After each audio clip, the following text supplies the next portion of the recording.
Here's how you can simulate, design, and build your very own 4-bit CPU.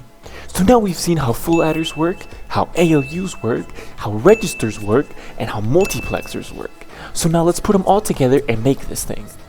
So now that we have everything, let's wire them all together. For this build, we're going to need 5 different inputs: an enable signal for each of their 4-bit registers, a select signal which selects which input the multiplexer chooses, a subtract signal for our ALU to actually subtract the numbers, and a clock signal, which we will control manually. So now let's work on an example. So let's put in the number 12 into our first 4-bit register. So we have to write 12, hit our enable 1 signal, which stores it on our first bit register, and then hit the clock signal.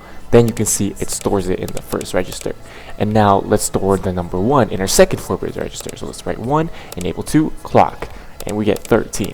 Now if for some reason this 13 is an important number and we want to store it again, we can hit our select signal, and we need to hit our enable signal. So when we clock, it stores it in our 4-bit register. So now we get 13 plus 1, which is 14.